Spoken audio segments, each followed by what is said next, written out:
Hey, ladies and gentlemen, this is Carmine Sabia for Explain America, and Liz Cheney and Dr. Fauci and a whole bunch of others.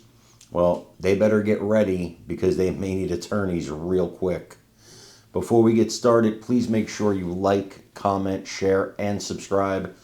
Those little things really help us out, and they help our channel continue to grow. You know, there's been a lot of concern over the pardons that were issued by President Joe Biden, or former President Joe Biden. And the reason is, a lot of people think, and I think it's pretty common knowledge at this point, that he used an auto pen. Now, a pardon is not something, or signing something into law or an executive order. These are not ceremonial signatures.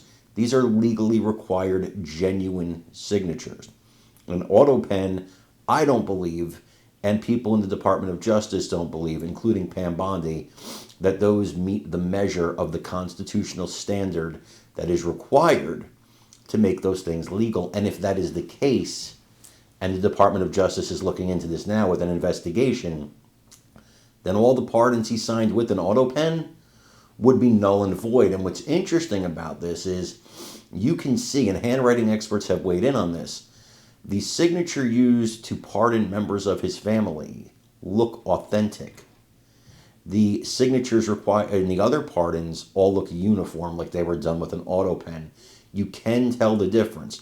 It's almost as if Biden wanted to make completely certain that there was no legal mumbo jumbo with his family's pardons. Think about that. If the auto pen is legitimate, if there is no reason to worry about the pardons issued with the auto pen, well then, why go to the length of making sure your family's pardons are actually written with your hand? Now, if that's the case, again, and he knows it, and these things are null and void, and they can go to court, we can find out about this.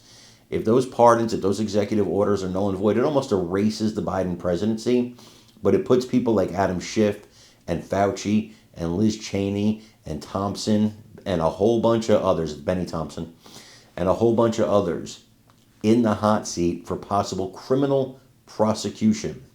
This is an absolute blockbuster right now.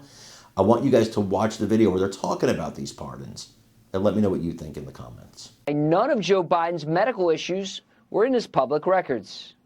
The reason is because Dr. O'Connor was his physician for 8 years when he was vice president. He literally became part of the Biden family. I mean, I can attest to this. I saw it every day. He was beloved by Jill Biden, by Anthony Burnell, by all the people in the First Lady's office and the Vice President's office.